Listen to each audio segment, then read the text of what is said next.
Anita, how's your mental health? Questionable at all times. You know this. Yeah, how's the mental health of your children? Also a little bit tricky. Can I tell you my experience in trying to find therapists for myself and my kids, Mel? Yes, please. Okay, this is how it goes. You ask around your friends and your family for a referral for somebody who's nearby. You finally find somebody who sounds like they might work for your family. You give them a call and you find out that A, they're not accepting new patients, or B, they have a huge wait list. So you start over again and you ask people if they know anybody who would be a good therapist and a good fit. Finally, you find one, you go and you meet with them and you figure out that you don't actually like them that much. But it's been so much work to find somebody who you can go to in your area that you're kind of stuck with them. Well, do you have any ideas for how to get around this? I do, because guess what? I've actually had some therapists that I have found on my own, which involves what you're saying. Sometimes I remember one time I was like 3 hours in the bathtub on my phone looking through websites. I was such a prune at the end. But I have also had the experience with working with BetterHelp. And it was like, I don't want to say too good to be true, but because it is true, but it's like amazing because I was matched with my therapist within 24 hours. And you didn't have to go through all of that other ridiculous process of trying to find somebody. And here's the cool thing too, is if that person didn't work out for you, you can just switch and say, and it's not like you're committing to another years long search for somebody who you're going to jive with. It's true. And I lucked out, or maybe just BetterHelp is really good at matching people together because I never had to change my therapist. I loved her. Perfect fit for me. And I know that some of our friends have used BetterHelp and they've had to change therapists, and boom, same day, you can change. Easy peasy. You can ghost your therapist. Get a new one. I love this idea. BetterHelp is one of our sponsors. If you use our promo code trybetterhelp.com/WWDN, you get 10% off your first month. And we totally recommend it. Yes. Get some therapy. That's trybetterhelp.com/WWDN. Anita. Yes, Mel. Hello. I think, Mel, that we just need to say that we are learning right now that sometimes we need to not overextend ourselves, and we're feeling a little bit of that burn right now. So just keep that in mind as we talk about our week. Yeah. My brain is just filled with things. All of the projects that are of consequence that I have, which require creativity and execution, are right now. Yeah. Like basically 2 months worth of work in 1 week. And I'm slightly dying. Oh, yeah. Well, Camp Widow is this week. And so we will be going to Camp Widow, turning around and coming straight back home. And then you'll be on your way to Indiana for a song. What is it called? The Great American Songbook Academy? Did I get that right? Hey, good job. Yeah, I have to like arrange 9 customized arrangements by then, and I haven't, because I've been doing Camp Widow stuff, and there's another thing I'm doing for a big gala sort of a thing. And it's a gala. Actually a gala, like Equality Utah, they're gay. It's for the supporters of gay rights. Yeah. Well, hopefully, Mel, in the future, we keep this in mind when we make decisions. And I don't want that to make it sound like we're not happy to be going to Camp Widow. It's just a lot. And so we hope you come to our class and be our friend. What time is our class? If you're coming to Camp Widow, we speak this Friday at 1, something like that. Yeah, should be great, though. We hope to meet some of you. We won't have a lot of time to spend like we have in the past camps, because really we're going to get done teaching our class and we're going to go back and get on an airplane and come back home. I've got a race the next day that I'm doing. I have to be up to the mountains at 5 a.m. the next day. Gosh. Yes, and I will be getting on a long flight and then another long flight to go to Indiana. Yeah.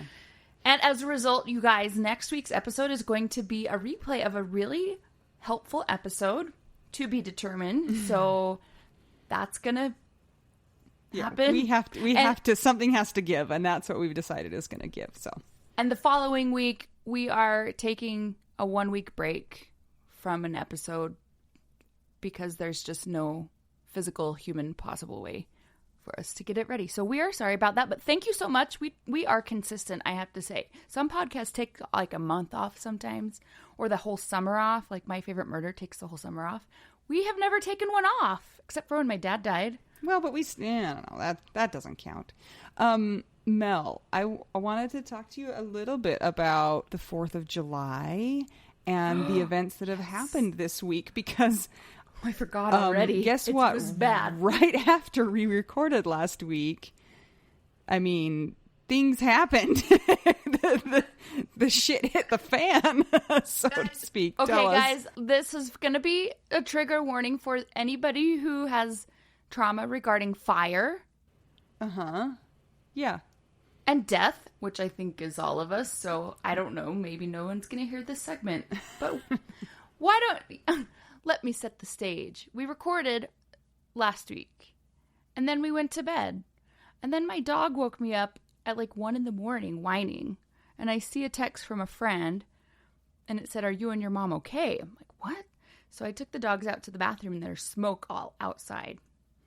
Then I started texting Anita, who also happened to be awake, because my dog, who is a 5-year-old person, was also awake, like whining at me.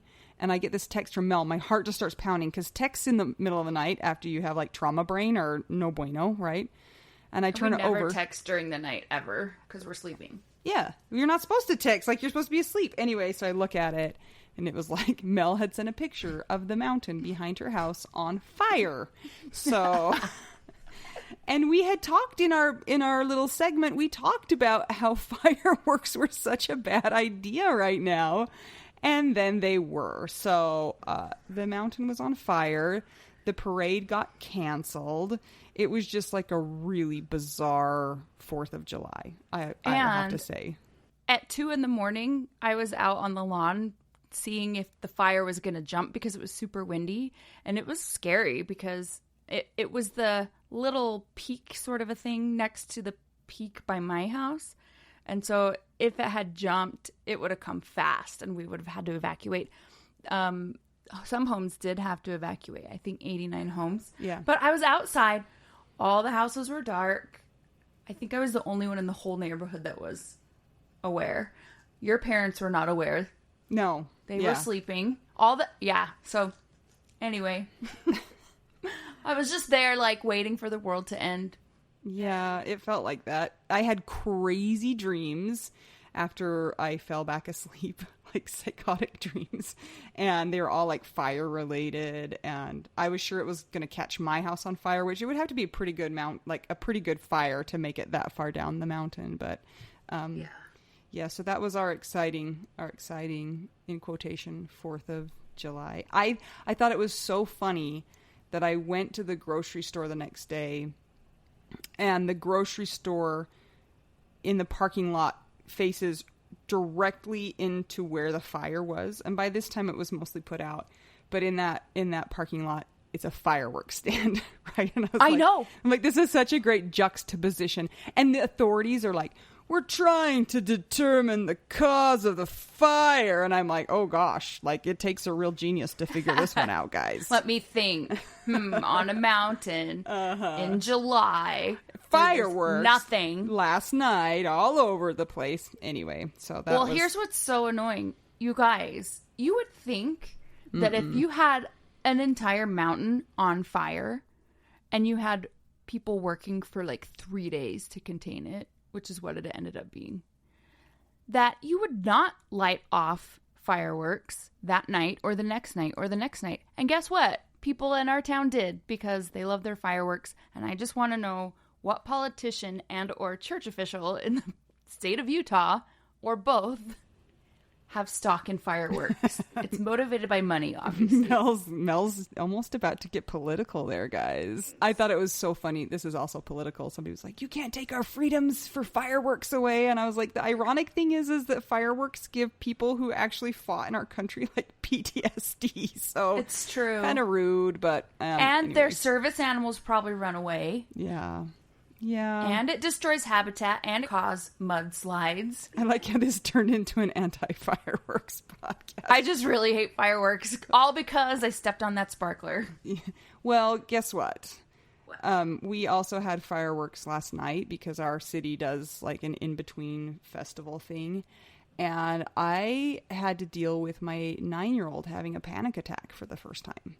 And it was wild. What? It was horrible. So he's never had one. Not like that before. He went to the fireworks with some neighbors and my daughter, and she called me and she said, he's having kind of a panic attack. And she's dealt with panic attacks, so she knows, she knows the territory. And so I said, okay, I'm going to come get him. So I drove over to the park and I picked him up, and he was just like hyperventilating, and he was just crying and hyperventilating. And I was like, what's going on in your head and your body? He's like, I don't want to talk about it. And then he kept saying, why am I doing this? Why am I doing this? Like he couldn't get control of himself, and he like was confused and he was scared. And, finally I kind of got him calmed down enough to where we could a little bit talk. And he was like, I've never been so sad. I've never felt so sad. Oh my gosh, I hate this. It was terrible. And like, he was inconsolable, and he was like, Dad used to take us to fireworks. We always went to fireworks together. The funny thing is it's like not necessarily true what he was saying. Like we did do fireworks, but not in the way he was remembering it. But it didn't matter. And it took a long time to finally get him calmed down to the point where he could just like be still and breathe. And then the fireworks were still going off. And every time one blew up, he would like physically recoil. And I'm just like, ah! So I actually got on the app and I turned on some calm music, and I turned it up really loud so that it would hopefully, drown out some of those sounds. But yeah, that was a rough guy. night. I know. And I was feeling a little bit sad because for our particular, festival, we always used to just go stand out on the corner and watch the fireworks. And it was kind of like a little special time because it was just the two of us all by ourselves. And then our kids would sneak out and they would come and sit on Jason's shoulders. And we would tell them like, go to bed. But we really didn't mean it. Like it was fine that they were out there with us. And anyway, so I was already feeling a little sad and then dealing with that. So that was kind of a bummer. Oh man. Well, so Canada Day and the 4th of July, it's over. I hope everybody has done all right. Or if they didn't do all right, are doing a little bit better now. Yeah. I've been skating my ramp, which has been fun. Good. I'm so happy to hear that. Yeah, thanks for helping me build it. Like, no big deal. You're so welcome. Absolutely. Oh. You guys, we had our Zooms last night and yesterday. Which I also forgot about, and I was in the park. And Mel's like, you have to start it. I'm not home yet. And so I start it. And right when I start the Zooms, this concert starts behind me.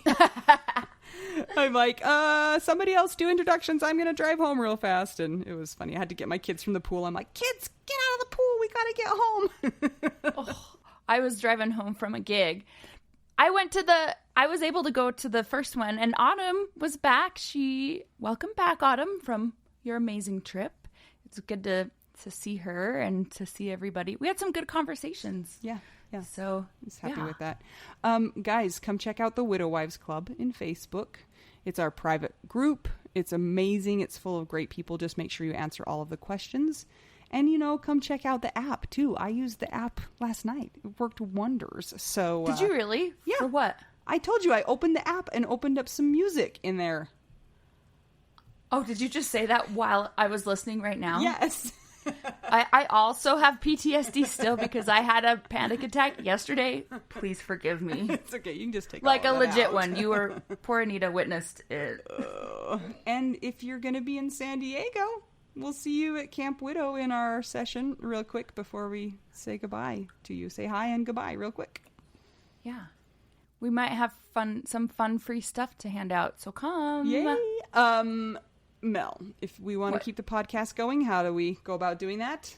Please check out our Patreon. It's patreon.com/WWDN. And it's a monthly recurring donation. It's starting at $5 per month. Which is like, come on, let's be honest, way less than stupid fireworks.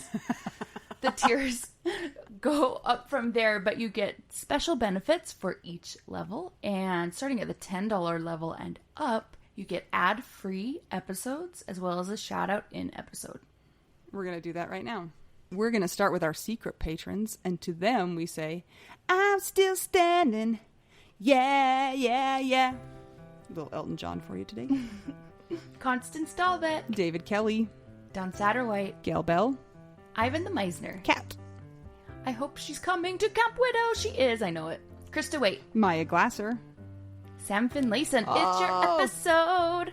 Amber Vela, Amy Hartman Martell, Amy Neal, Amy Sapp, Ashley Hahn, Barbara Schneeberger, Brandy Younger, Brittany Pedro, Chris Steffen, Christina Shiflett, Cindy Wilkerson, Danielle Katterberg, not a Debbie Downer, Dennis Brazo, Jean Marie Massey, Jenny the Taylor, who I saw at a parade, Jennifer Beal, Jennifer Brown, Jenny Wang, Carol Schultz, Kelly Ford, we'll see you soon, Kirsten Stromberg Clausen, Laura Aguirre Penner, Lauren Old, Lou Clausen, Marie Hoffman, Judy Malkin, M.K. Anderson, Patricia Weist, Rachel Barbosa, Sarah Morris, thanks for the olives, Sunshine Haven, Sylvia World Traveler The Shore, she's back, Who is Taylor Snyder, The Wine House, Karen Cornejo, Vicky Spit, Animal Mother of the World, Anna Tracy, Christina Scambato, Christine Anderson, Cindy Raynaud, Connie Remich, Dawn Barber, Debbie Fells, Deborah Westwood, Diana Becker, Emily Toledo, Eric Vandermeulen, Aaron Posick, Gabe Lozano, Gia Benoit, Gina Haas, Avocado, Ian Cini, Ileana Bel Ruiz, The Jackie, my mom, Jennifer Davis, Jenny Armstrong, Jenny Barrow, Jocelyn Milo, Julie Stevenson, Karina Jacobo, Kathy Murray, Katie Radcliffe, Kara Scara, Kevin Ferry, Chris Morgan, Laura Bradbury, Laura Keeley, Lindsay Konopka, yes, Lucky Lori Farrington, Marjorie Lewis, Mary McGowan, Megan Montague, Melissa Bowers, Melissa Hancock, Missy Schubert, To Mordor We Walk, Peter Rukavina. apologies in advance, Rebecca Olemacher. Yeah, Is that right or that's wrong? right. And tell me how to say it. Thanks, bye.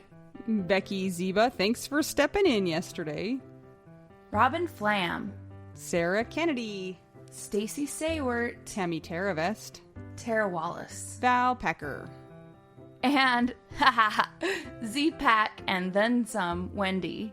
Hope you're feeling better. Thank you to everybody who supports us on Patreon. We could not do this podcast without you.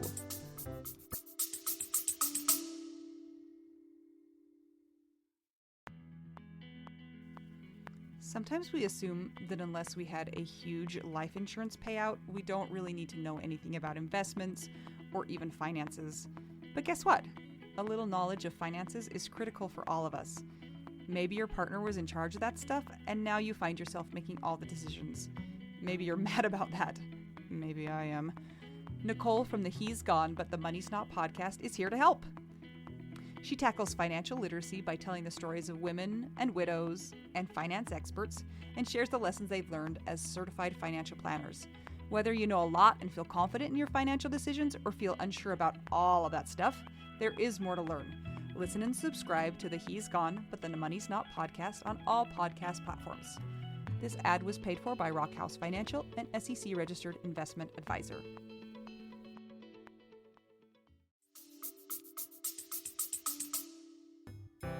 If you do not want to join Patreon but would like to help keep the podcast going, please consider buying us tacos at buymeacoffee.com/widowwedonoww.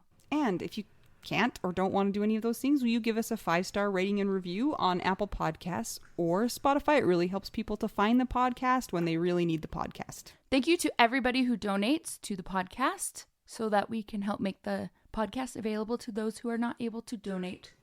Thanks. Yes. We love you. Okay, Mel, should we get to the episode? Yes. With our driver, Sam. I love her. I'm Anita. I'm Mel. We are two young, overwhelmed widows, and we're just trying to figure out widow We do now.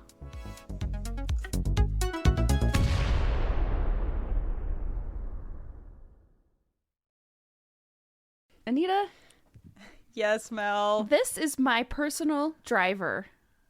I know. I can't wait until we actually have her drive us somewhere. Yeah, because we can't drive on the opposite side of the road than we're used to. So when we go to the UK someday, this person is my people.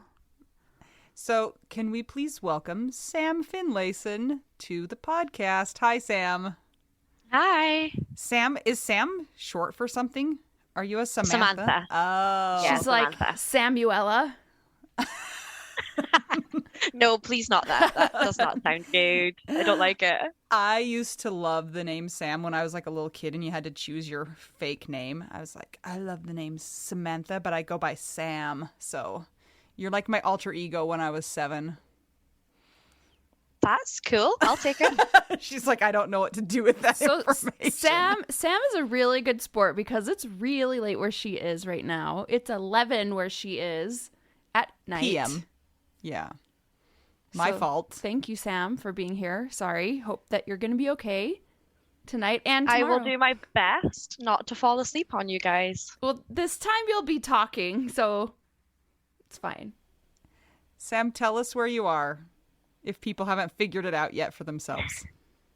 I'm in Inverary in Scotland, Where is that in Scotland? in the United Kingdom. Okay, no, I know that, but where in Scotland? Northern, east, At the not at the top, but like quite high up. pretty high. Is it just cold there all the time? Yeah, I mean, t-shirt weather for us is like what, 12 degrees maybe? Well, I So don't we're even happy know what with that that. means because I don't I'm know what one of that those means. United States people who Yeah, we're stupid. lives in a bubble. Basically, if we get like any sunlight, we are in our shorts and t-shirts. Okay. We are happy. Oh, man. Sam, how old are you? I am 33. You look 18. Oh, thank you. I think it's, on Zoom you can do like the touch up. Oh, is that what you Yes. did? It's probably that. Yeah, of course. Wait, I want to Why do that. wouldn't How I? do you do that? Okay, for later. I don't know. It was in the settings. Yeah, it's Oh. in, but I'm just glad that you didn't make yourself a potato. Because remember how that happened during the pandemic? Somebody made themselves a filter that was a potato Or and a they didn't want to cat. take it I off. think it was a cat. Well, there's been both. Well, Sam, so you're here because you're like us. Sorry. Yeah, I am like you, unfortunately. Or fortunately, I don't know. I don't know either. I guess there's worse people to be like, but maybe like the one aspect isn't so good. Yeah. Sam, what do you do in your regular everyday life? Nowadays, I basically spend all of my time looking after my dog Awesome. and avoiding doing any real life stuff like that's important. Do you not have a job? Like, can you just go do whatever you want all day? I do have a job, but I'm still signed off. Oh. I'm really lucky. My employers, I work for the local authority. So they've got like really good things in place. So you get like 6 months off full pay and then 6 months off half pay. What? So I'm really lucky that I can afford to stay off for however long it takes me to feel like I want to go back. Which means I just hang out with the dog all the time. What do you do? The local authority. This is a different term than we would use, and it sounds so fancy. What do you do for the local authority? Or It's not not do right that very exciting. It's administration. now? Oh, okay. I know. Sorry. Oh, I don't know what I was expecting. Okay, so that's what you do in your regular life before your life exploded. Do you want to tell us a little bit about your person? Yeah. So Liam and I worked together. That's how we met. I was 17 and he was 21, and he was my boss at Oh, work. At the authority? No. We worked in a shoe shop. even more fun. Yeah. It was my first job, and yeah, he was the assistant manager. So we got together on a really drunk work night out, and then stayed together after it. So it was quite funny actually, because obviously because he was my boss, it was kind of frowned upon. Right. So we had to keep it secret for a while. So you had um, secret shoe store love. Yeah. You're like, meet me behind the Adidas at 3 Yeah, p.m. except it was a really rubbish shop, so we didn't have any good brands. But yeah, that kind of thing. And I didn't even, my mum and dad didn't know to start with either because I was so young. So there was like a lot of sneaking around in the first like few months before I I told anyone about him. Did you wait till you were 18 to tell everybody? No, not quite. I think it was maybe like 2 or 3 months after we started seeing each other. I just wanted to make sure that it wasn't just like a fleeting romance before A I shoe stressed my store mum out with fling. an older man that happened to be my manager. Yeah. But she took it really well. So you guys hit it off immediately and you started dating, and was it just like full steam ahead and you guys stayed together, or what? Yeah, so I was quite young, so was he, to be fair. So we probably only see each other like once or twice a week to start with. And that kind of probably was the first few years of our relationship. And then I graduated from uni in 2011. So we moved in together that year, and that was basically it. Like we lived together ever since. Over and done. Yeah, and it wasn't ever even a conversation really. I can never remember us saying like, will we move in together or anything. It was just like it just happened. Mm-hmm. It was It's just like the way we natural were going. progression. Yeah, exactly. So did he always work at a shoe store, or did he start working somewhere else in your He relationship? he worked in he always worked in retail, but he started working at the shoe shop after I did. But not long after, maybe a year or so after we got together, he moved into a job in the oil and gas industry. Hmm. And then he stayed there until he passed away. So he was in the same job for the whole time. So if you've been together since you're 17 and you're 33 now, that's like 16 years together? Is my math right? It was almost 15 years, yeah. Wow. So it was a long time. What kinds of things did you guys like to do together? In the early days, most of it was going out drinking, of course. But we had lots of hobbies that we shared. We both liked walking. Liam got me into running as well. We used to go to park run. You guys, I think, have them there, but not as much. What is that? What is it? It's I'm going to sound like I'm advertising for park run here, but it's a weekly timed free 5K run every Saturday morning. Oh. No, I've never heard of this. I mean, they might be here, but that's cool. They do have them in America. It's not as big in America as it is in a lot of other countries. But we've got them all over the place. We've got 5 within driving distance of my house. But Liam and I used to book our holidays based on whether there was a park run nearby. So we did park runs in Poland, Germany, Malaysia. We did them all over. Wow. This is kind of a cool concept. I like it. You'll have to look it up. Yeah. Yeah, I'm totally going to look it up because the free part you need to come to park run in Scotland. Mel, she can drive us, and then you can stay home, and Sam and I will go for a run. You can take a No, nap. I want to go. I'll just wait for you at the finish line. Okay, with perfect. candy. I want to watch. I like- I'll be your photographer. Excellent. You could excellent. walk it. Yeah, I could walk. See? Yeah. Okay. Walkers are welcome. You make it sound like I'm inactive. No, I just know you like to take a nap. I so do. Go ahead. That sounds good too. Was Liam your first like actual relationship? I mean, I can't imagine you had a lot of serious relationships before the age of 17, but I could be wrong. No, he was definitely my first proper boyfriend. So you like had one and you just stuck with him for your basically your whole life. Yeah, I mean, I just didn't ever manage to get rid of him. He just stuck around. Well, you did kind of get rid of him. Well, I didn't plan it that way. So let's talk about that. What in the crap happened? Well, one day he was going out for a cycle with his friend. There was this big cycling event on here called the Tour of Britain. And he was so excited that it was here because things don't come here. Like, we're in nowhere country. So he was really excited. So him and his friend went to watch the cycling event. They were out all day. They left at like 7:30 in the morning, cycled up a massive hill. I think it's a hill, could be a mountain.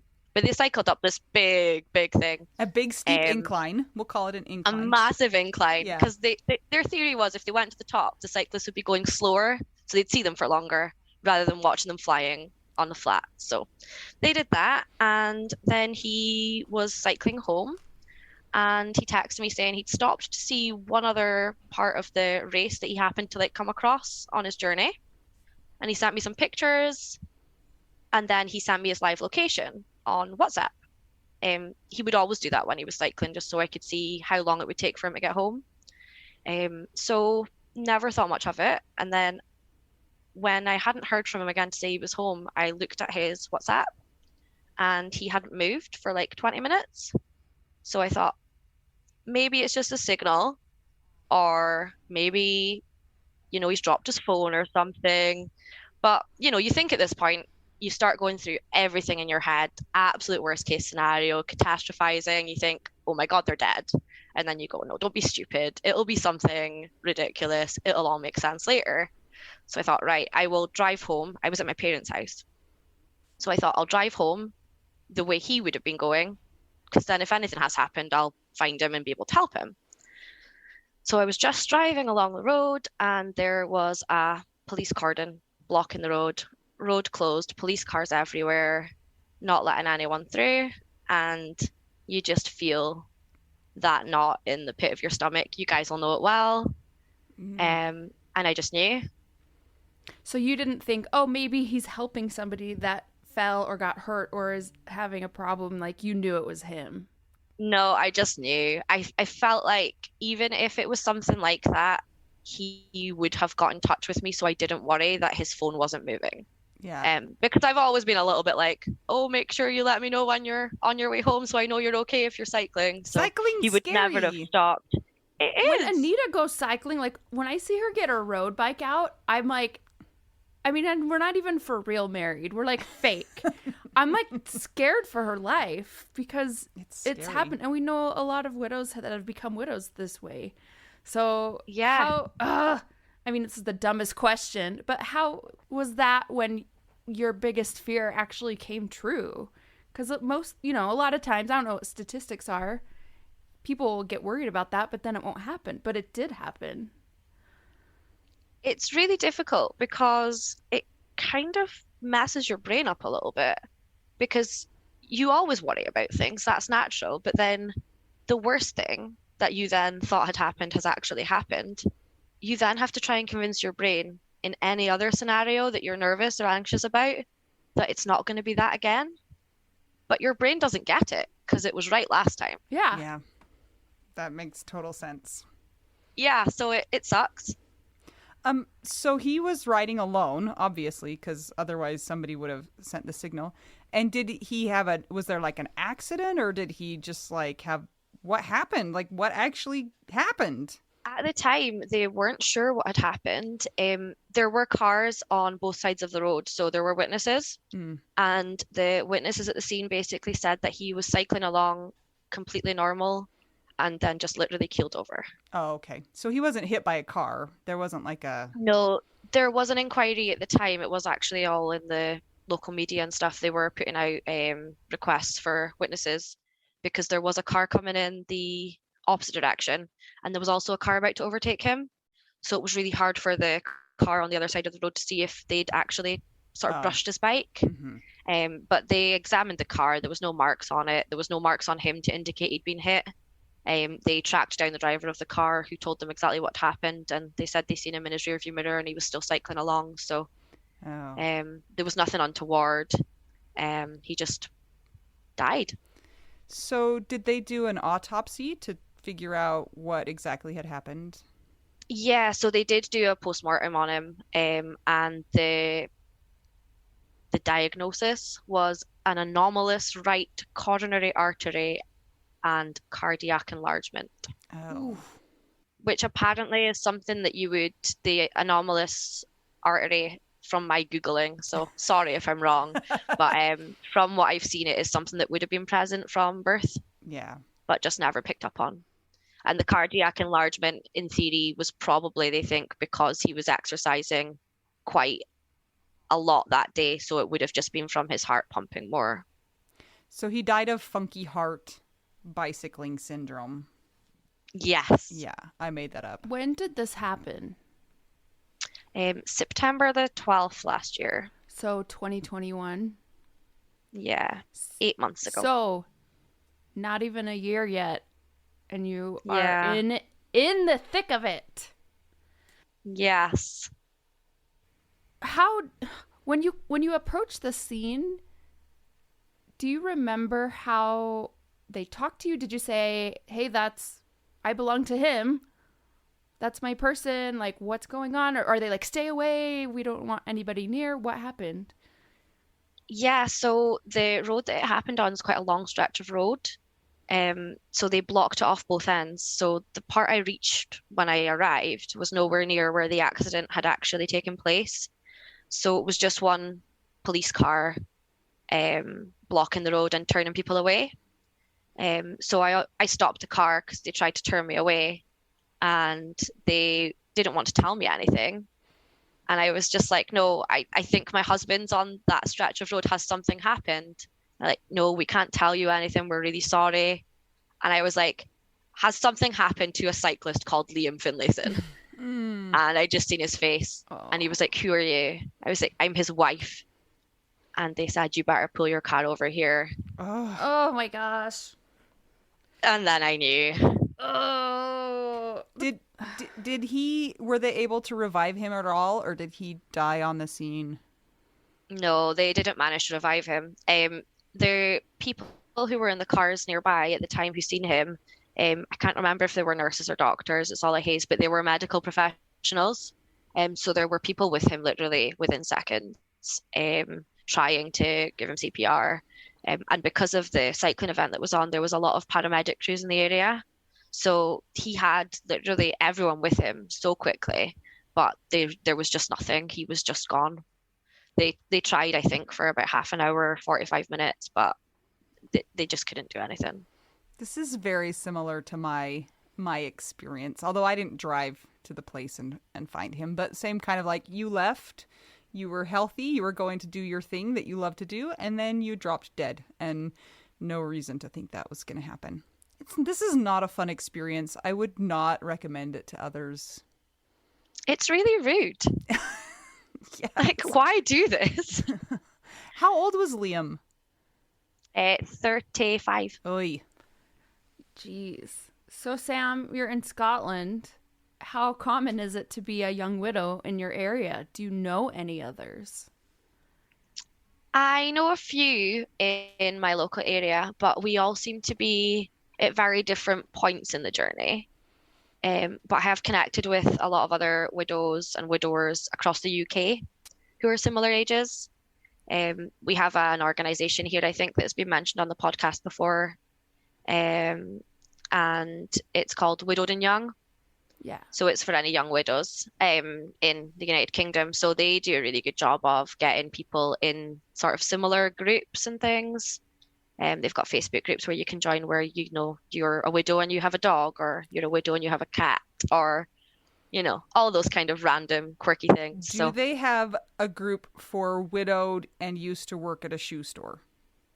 Not yet, but I could start it. You might be the only one in there for a really long time until you're not young anymore. Yeah, I mean, to be fair, some of the subgroups they've got are quite niche. We did joke the other week that someone wanted to start one that was widows who drive a Nissan. Oh.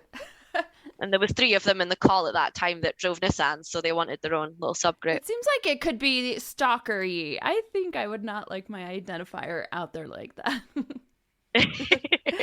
Widows and stalkers.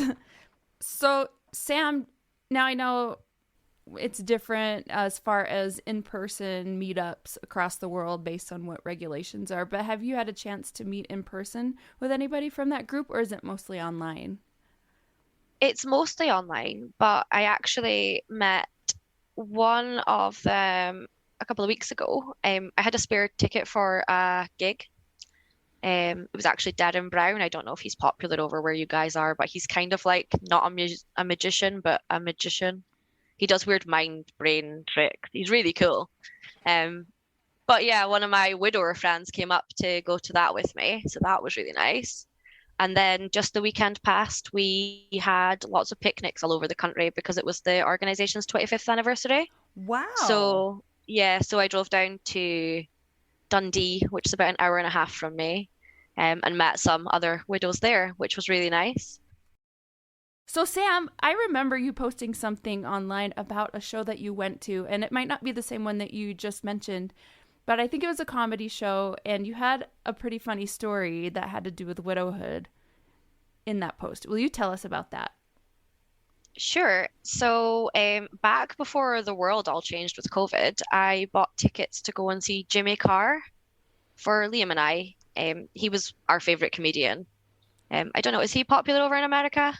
I don't know. who it is, but that doesn't mean he's not popular. Probably I not live as under a rock, popular, so. but yeah, we don't know. Cool. Well, he's really funny. He's got a really dry, sort of wicked sense of humor. So obviously Liam died and couldn't come to the show with me. Lame. Yeah, really rude because, he wanted to go, but never mind. So I took one of my friends with me instead. And at the very beginning of the show, there was like a message on the screen saying, if you have any messages for Jimmy, text them in and he'll read some of them out during the second half of the show. So I'd had a couple of drinks and I also have quite a dark, wicked sense of humor. So I texted saying, it took so long for you to put this show on. You better make it a really good one because my husband was meant to come with me, but he died before we got here. So I could really do with a laugh. Now, knowing Jimmy Carr's sense of humor, I kind of figured that if he read it out, he would just take the total mick out of me because that's the kind of guy he is. But when he read it out, he got me to stand up, asked me like my husband's name, and then dedicated the show to him. Aww. I know. So everyone cried. Did it make you cry? I kind of want to cry about Do you know what? I think I'm the only one that didn't cry because I was so excited that Jimmy Carr was talking to me. I'm such a bad person. Everyone else is like so sad and they're like, this girl looks 18 and she's a widow, what? And you're like, yes! Totally, I was buzzing. And my best friend, Mel, was sitting next to me and she was crying so much. I think everyone thought she was the widow. And you were her jerk friend with no emotions. Yeah, her jerk friend getting so excited and taking all the credit. Yeah, so no, it was lovely. But even at the end of the show, because this was like early on in the second half, and at the very end of the show, he was like just finishing up saying thanks to everyone for being here. So good that we can all finally be together again. And he was like, but I want to dedicate the show to someone that can't be here, to Liam. And it was so emotional. Oh. Did you videotape it at all? You probably can't. They probably don't let you. No, you're not allowed. Yeah. Rubbish. Dang it. But it was just so, you just don't expect that from a comedian who is known for being very dark and very dry. Wow.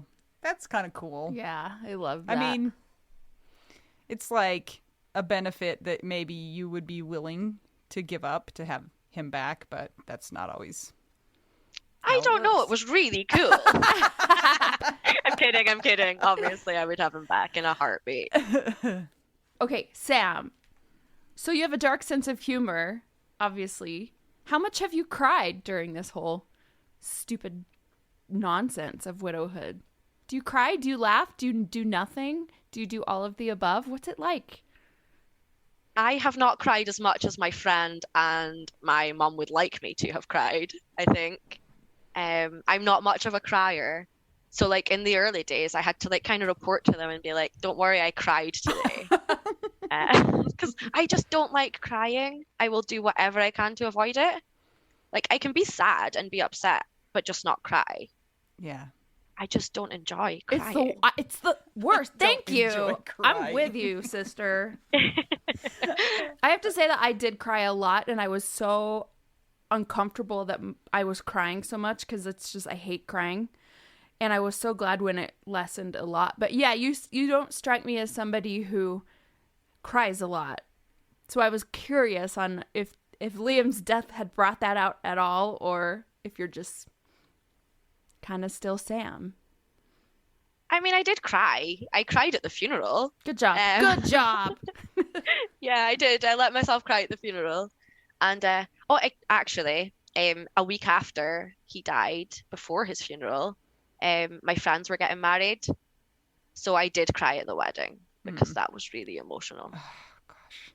That sucks that you have to go to a wedding and you're like, my person is dead. Happy trails to you guys. I hope everything works out. Don't anybody die. Yes. I mean, I was also the bridesmaid, and Liam was meant to be the best man, so that Oh. sucked. Oh, Sucks. yes. So Sam, tell us a little bit about your family support and your friend support. Do you have a lot of people who live near you to kind of help you, or are you all by yourself up in the middle of nowhere? No, I have a lot of really good friends and family around me. I'm really close with my parents, and they only live a half an hour drive. So in the early days, my mum was here every single day. She would stay over at least every second night.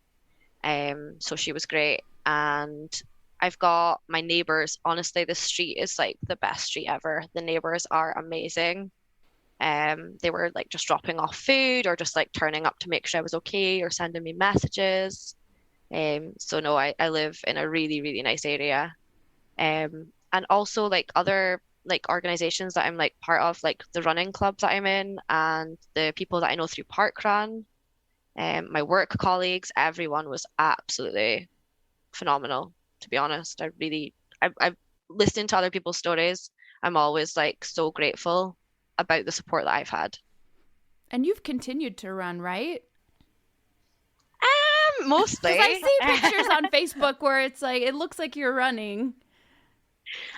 Sometimes, I mean, I was running. I actually did do, Liam and I used to do 5K a day in December. So I still did that last year. Why did you do that? Let's just back up a second. Okay, so the original reason the group was set up years ago, I didn't even know about it, but it was actually someone's husband had died. Oh, And they did it as like a memorial for him. So the first year, I think they did it to raise funds for the cause. I don't even know the details, to be honest. But they did it to raise money. And then every other year, they've just decided to keep doing it just in his memory. So they've got like a group chat on WhatsApp, and it just sort of kicks into life in November every year saying who's doing 5K a day in December. So Liam did it a few years ago, and then he bullied me into doing it the year after. So I did it the year after. So then last year, I just felt like I should do it. So I did that. did it feel meaningful to you to do it, or was it just something you did because you had done it in the past, or did you kind of dedicate it to Liam inside your mind or anything like that? Yeah, I definitely did it because of Liam. He was, as I say, the one that bullied me into doing it in the first place. So yeah, I did it because of Liam. And I think because the whole thing had been set up because someone else's husband had died all those years ago, Mm-hmm. it just felt right to do it.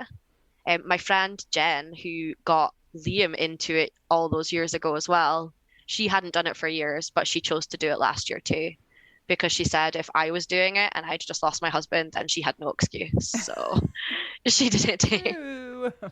Yeah. So do you do anything to keep Liam's memory alive? Do you have any sorts of like shrine things? Or are you just like, nope, I don't like crying. I don't like shrines. I don't like any of that stuff. How do you keep his memory alive? Or do you? You're just like, you're dead, so bye, I'm going on a run. Maybe. No, do you know what? I've still got loads of pictures up of him. I haven't taken anything down. I still speak about him all the time. If someone's speaking about something and there's a Liam story, I just tell it as if he's still here. Because the stories are still relevant. Just because he's not here anymore doesn't mean that people shouldn't hear the funny stuff or the good stuff or the bad stuff. So I just kind of just do what feels right, I guess. Oh, and I got a tattoo. Oh, now nobody That's can. cool. Wait, is it in a place we can see? I should have asked that first. To those who cannot see, we can see it. Oh, it's on her inner forearm. Does it say love And you loads? Yeah, it's Oh. what he used to write in all of my greetings cards. So any birthday cards, Christmas cards, it was always love you loads at the bottom. Oh, So I got someone to copy it for me and put it on my wrist. that's so cool. I think those are love so that. cool when people can do the memorial tattoo in their actual handwriting of the person. Yeah. I would never have thought of it until I'd seen it on like Facebook groups. I know, And same. it's such a good idea. Yeah. I'm trying to think if Jason ever gave me like a card. I don't even know that he ever did. I could probably find a post-it note or something that said Like remember to take out the trash. I'll put that on my wrist. That would be really cute. Okay. Oh my gosh. So Sam, how did you find us? I was frantically Googling things about widows. And also, I needed something to do because you guys all know you have this like period where there's a lot going on. You've got like all the arrangements to make, you've got everybody checking in on you, and then that peters out, and then there's just all this time that you would have been with your person. So I started looking up podcasts and I was just like searching widow, and you guys were the first ones that came up. Yes. Thank So- you, ratings and reviews. Yes. See, guys, Yes. that's why it's important. Well, it helped me find you guys really quickly. So I think I started listening within like 2 weeks of Liam Oh, wow. dying. And I think it maybe took me about a month and a half to complete it. Wow. And then I was like, guys, you need to record more podcasts really quickly Okay. because I don't have anything to do now. No pressure. And that's why we're recording with you right now. Yes. So Exactly. Oh man. Well, hey, that's pretty good. A month and a half to go through all of those. It is quick. I had a lot of time on my hands, and I would put them on like when I got up in the morning, I would put it on and you guys would just chat to me while I was like making my breakfast and like going for a walk or going for a run or having a shower or driving somewhere. You were literally just in my ears. It was like having company. So now how does it feel to know that you are our personal driver when we come over there? Is that I am so excited. I can't wait. excellent. Sam, I have a random question, and that is, in your area, is it more common for people to be cremated or buried? And what did you guys choose to do? And third question, I'm asking like a million questions at once so you lose track and maybe fall over. Had you guys ever discussed end of life things with each other? You were both young, so it wouldn't seem like maybe it would come up in normal conversation, but had you discussed it at all? Yeah. So here it's a lot more common for people to be cremated, certainly younger people anyway. I think there are certain people of a certain age that would prefer to be buried, but it's generally cremation. So that's what we did. We had actually spoken about it before, because we're quite dark people and you would talk about those things anyway. But also we sadly lost Liam's mum just a few years before we lost Liam. Aw. So we'd sort of, yeah, I know it sucks. So we'd had all those kind of conversations when we were sort of sorting things out for Sandra. So a lot of those conversations just came up organically at that point anyway. So he said that he wanted to be cremated. Do you Yeah, want he to be wanted to be cremated cremated. also when you die? Yes, I Yes. think so. Okay. Well, no, I do. I do want to be Okay. cremated. I don't want to die, but I want Okay. to be cremated rather than buried. Just to clarify. Perfect. Thank you for making us aware of that so we don't send a hitman to take you out all the way over in Scotland. It's So- really important to be clear on these things. Yeah. Funny story. Right before we came in to record, I was telling my 5-year-old that I was going to go and talk to somebody who lived in a country that was far away. So we got out the map and I showed him where we are. And then I showed him where Scotland was. And he said, oh, she would have to get on a plane to come here. And then she'd have to rent a car. I was like, yeah. Because you would be So- way too busy to go pick her up. I know. Well, I don't know if he thought that you could just like fly to like the closest place and then you had to drive. But anyway, I just thought that was funny that he was like, she'd have to fly and then rent a car to get here. And I'm like, yeah. So it can go either way. I mean, we'll come to you, you come to us. We'll make it work. We can do both. Yes. Yeah. Sam, what are some things that have totally surprised you in widowhood? Other than it just that's sucks. a hard one. Yeah. Yeah, it just sucks. But do you know, I think I don't know. I don't know. Help. Well, you're 8 months out, so it's okay if you can't think of anything. Because do your brain still feel pretty scrambled, or do you feel like you're kind of settling into? No, my brain is absolutely Yeah, scrambled. like, and it's totally normal, especially for the time frame that you're in. Yeah, and do you know what? That's actually something that I find really interesting because when Liam's mum passed away, his dad kept speaking about like just being really forgetful and kind of not knowing what was going on a lot of the time. And we were always like, oh, that's normal, you're grieving. But we didn't know. And now I'm like, that's widow brain. Yeah. You have widow brain. It's such a real thing, and you don't know until you know. And then you're like, I think I'm going crazy right now, but you're not, and it's fine. A lot of people have been like, I used to be a really avid reader, and now I swear my eyes can't focus on anything like reading wise. And I know I was like that. I was not good at reading before, but I really was not good at reading after. I went from below average to way below. Yeah, average. it took me like 2.5 years to where I could like focus my eyes and like retain information. Have you noticed anything like that? I couldn't concentrate properly, at least initially. That's actually why I started looking for podcasts. I used to listen to a lot of audiobooks, and I don't even know which one I was listening to at the time because I never ended up going back to it because I put it on and it just wasn't going in. I just couldn't process the information. And that's why I decided I needed to find something like short that didn't really matter if I missed little bits of it Yeah. because it would still make sense. But yeah, I mean, my concentration is so bad now compared to what it used to be. I don't even think I've watched a full film since Liam died. Oh, wow. Because like 2 hours is a commitment, you don't want to commit 2 hours of your life to watching something Way too long. that you might not concentrate on. Like give me a 30-minute episode of something and I'm fine. TikToks. 60 seconds. Don't even go there with TikTok. That is a dark, dark hole to go down and you never get out. I know. I watched, you guys, this is sort of embarrassing, and I don't even know why, but it showed me, actually it was Instagram Reels, but somebody showed me a video of a horse being shoed, and I watched like 30 minutes of different horses having their toenails clipped and then shoes put on. Why? I don't know. I don't even care about that, but down I went, the dark horseshoeing hole. That's so random. Yeah. It is super weird. So random. And I mean, I like horses, but that is random. It's very, very specific.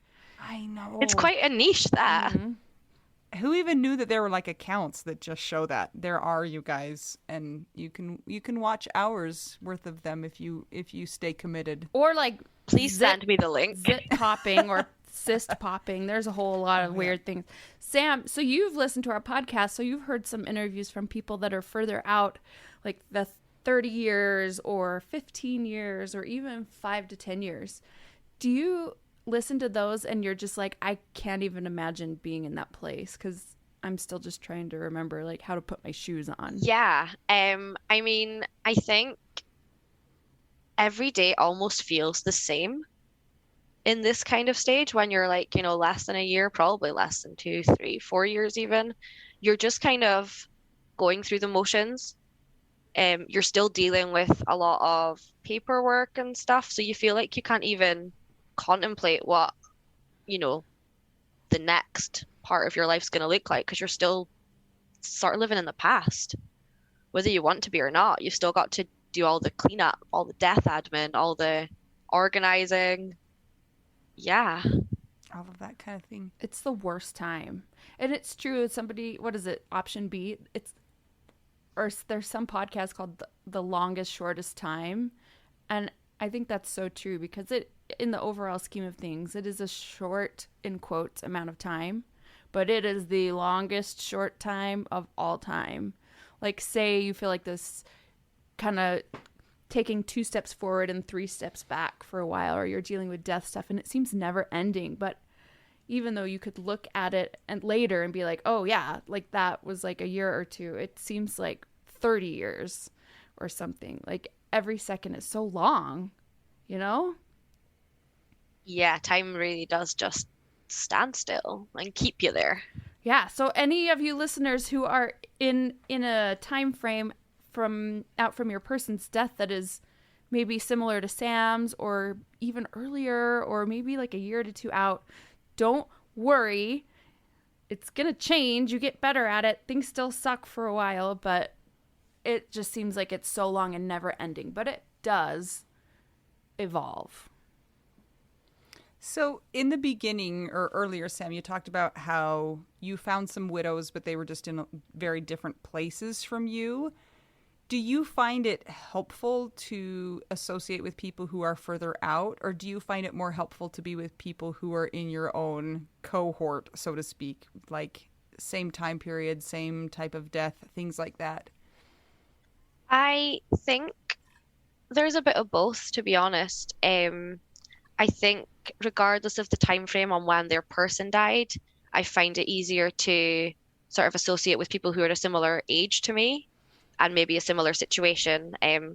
Like, don't have children, that kind of thing, have pets. Because the kind of things that we're dealing with in our daily lives, even if it's like 5 months out, 10 months out, or 3 or 4 or 5 years out, we're dealing with the same kind of things as an alone person doing it rather than having someone with you.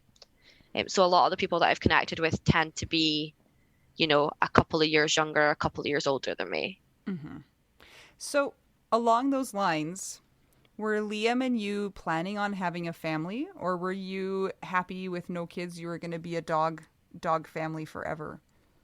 Yeah, so we had decided there was a lot of discussions over the years, to be honest, but neither of us just were that excited about children. Yeah. And we figured if neither of us really were that excited about them, maybe we shouldn't just have children to make everyone happy because that's what people think you should do. Right. So it took a long time for us to kind of get to the point that we were like, yeah, we will just disappoint our parents and they will not be grandparents from us. But it's how we wanted our lives to go. It's just not something that we've seen ourselves doing. We always wanted a dog. That was like the ultimate life goal was we wanted to be dog parents. And last year I changed jobs to be able to work from home so we could get a dog. And he's so So cute.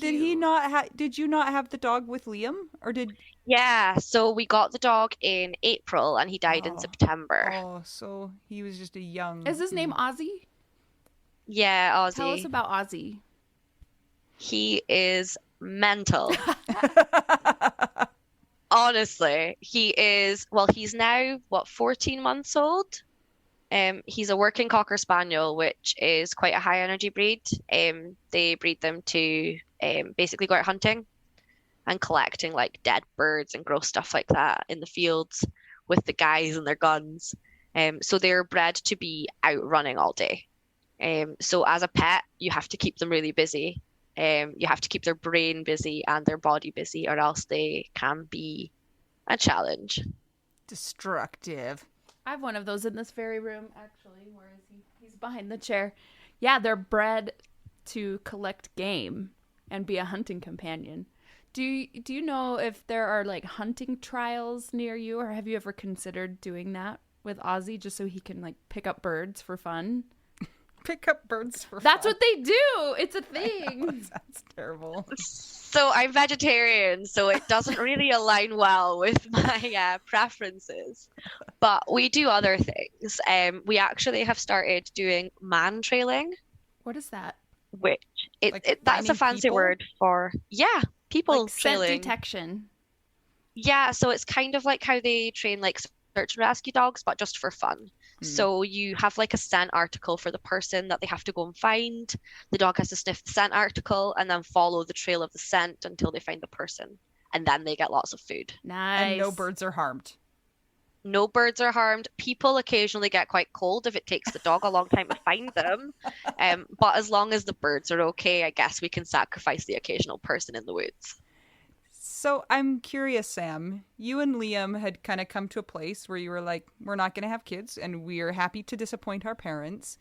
Have you had any thoughts after his death of second guessing that decision or feeling like the choice was taken away from you, or any like really hard feelings surrounding the idea of a family, or has that been something that you haven't dealt with? I think for me, it almost made me super glad that we hadn't just done what people Yeah. expect you to do, because then I would have had a child that I wasn't, that super keen on to look after on my own. Yeah. So it probably would have complicated things a lot more. I mean, I'm sure if we did have one, I would have liked my own one, but it's not my thing. I relate with that so much. Yeah, I just ask that because I feel like we talk to a lot of people, and just the whole surrounding, concept there. Sometimes even if you felt like you were really good with that decision before, just the idea that that decision was almost taken away from you, sometimes it causes feelings to be surrounding that as well, even though it doesn't make like a lot of logical sense. So I just wondered if you had dealt with any of that. And it sounds like you're like, I'm good. I feel good about how things worked out. I mean, obviously not the whole dying part, but So, Sam, this is not a fair question to even bring up at 8 months, so you can just tell me to like scram. Because you're still trying to just like get thoughts put together. But have people approached you about, well, you're young, you'll find someone else? And has that entered your mind at all? Are you just like, shut up? Are you, well, maybe later? Like, what? Have you even thought about it? No pressure. You can tell me to shut up. Because I hate that question. I hate it so bad. And I'm sorry that I did it to you. No, it's fine. Someone actually said it to me at Liam's wake after his funeral. Why do people always say it then? They're like not even dead in the ground yet. Oh, it's because they think that they're comforting us. They're not. Wrong. They're the worst jerks of all time, and I hope they die. Whoa. Oh. Okay. I just hope they become a widow. No offense. So then they'll be like, oh, I shouldn't have said that. Anyway, sorry, continue. Yeah, so someone did say that to me after the funeral at the wake. So that was interesting because I just shot them down. But yeah, I mean, I think it's really hard to even think about it because Liam was like my person from when I was like a teenager. Yeah. So at the moment, I'm kind of in the place where I feel like I had like pretty much a full 15 years of like an amazing person. And some people don't even meet someone until they're a lot older. And they maybe only get, say, 15 years with them anyway. So I feel like I've had that. And I'm okay with that. And if that's it, then I am 100% happy with what I had with him. You're a golden girl. You can live your life. Be Sam. Do you know Golden Girls? Do you have Golden Girls over there? Do you know what that is? Oh, Sam. When you drive us around, don't worry. We're going to show you. Cool, I can't wait. These 4 ladies that just go like live life and like have fun. And they're friends. Oh, that sounds good. I could do that. Yeah, it's awesome. We need you to find the totally show do for that. you. Yeah. Just like ladies of leisure that just like go out for lunch and like just like have like all the nice clothes and. But they're not super old. They're not. I don't want to be old. Okay, listen. It was filmed like in the 80s and 90s and whatever, and I think they were like 56, but they had the old hairstyle. So to us, they look like they're 80, but at the time they were like quote young. So yeah, and they go on cruises. They like live together and they eat cheesecake. It's the best. And they eat cheesecake. I am in. Yeah. I am loving how you are distilling the Golden Girls down Mel, into this explanation. Betty, you know who Betty White is? No. Okay. When we're off air, I'm going to send you some things. Preparation for Golden Girls 101. I'm going to totally dress up like the Golden Girls for when you come over. I'm going to pick you up from the airport with those hairstyles. Yes. And you're going to have to pick which of the Golden Girls you want to be. Oh, I get to choose. Yes. Oh, this is fun. Yeah. Yeah. Rose, Blanche, B. Arthur. What is? Dorothea. Dorothy. And Sophia. Yeah. Yeah. Those are the 4 Golden Girls. So, Sam, I'm curious about how you feel right now. I mean, COVID happened, which is a really isolating experience. It's just you and Ozzy. Do you feel like you have been in like a time vortex warp zone because it's just been like you by yourself for the last 8 months? I think we were lucky. Is lucky the right word ever to use in this situation? Lucky that the restrictions for COVID had lessened a lot by the time Liam passed away. Okay. So we'd actually had this period where neither of us were really able to see anyone else for like about 1.5 years, and I had him completely to myself. So we got loads of extra time together, and then he popped his clogs. But Wait, what No. did you just say? I need to know Pop- this. Popped his clogs. Clogs, like his shoes? Yeah. This is a new Is phrase that not a for us. saying for you No, guys? but I love it. Let's integrate Yeah. it. Let's use it. Okay. Well, there you go. He popped his clogs in September, but that's when the restrictions were really starting to ease up. So Okay. we were allowed to, like, restaurants were open, pubs were open. We didn't have any restrictions on numbers for his funeral or anything like that, which was great because I think the restrictions changed literally like 2 weeks before. Oh wow. So, I mean, he timed it really well. For as well as you could time it. Do you still feel isolated though? I mean, being a young widow is an incredibly isolating experience, even without the COVID situation. Yeah, I mean, I think there are certain people who you maybe would have spoken to a lot before who now don't know how to speak to you, so they just avoid you, because they just don't know what to say. So there is that aspect, but I'm really lucky that I've managed to make new friends who didn't know me before Liam, like with Liam, if that makes sense. Which is quite nice to have something separate, so they only know like Sam instead of Liam and Sam or Sam and Liam. Yeah. That helps. Oh man, Sam, it has been so good getting to know you a little bit better. So thank you so much for being here with us. No, thank you for having me. It's been great fun. I'm going to ask you the final question. Are you ready? I am so ready. What is your favorite Golden Girl? Just kidding. What is your favorite cheese? Cheddar. Yes. Now I know that sounds really boring, No, but it's not. it I is love cheddar so so versatile. You Yeah. can literally put it on anything, in anything. You can eat it on its own. You can just eat it straight out of the packet. It's great. High five. High five.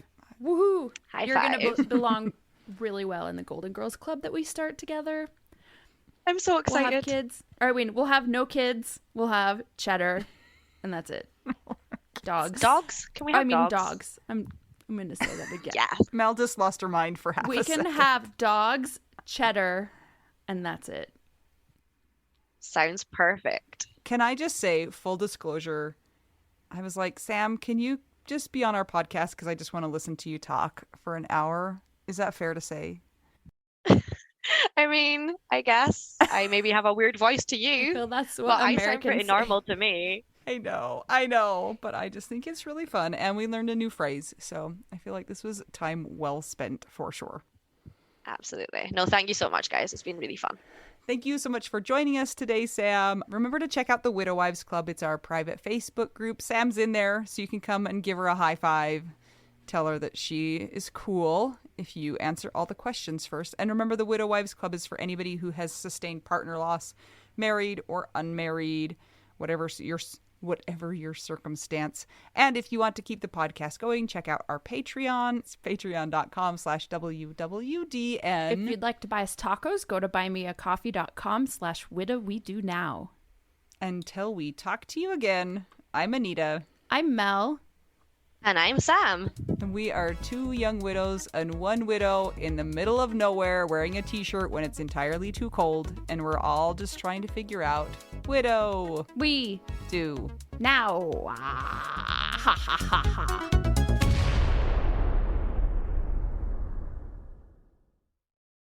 This is my favorite thing to discuss with you.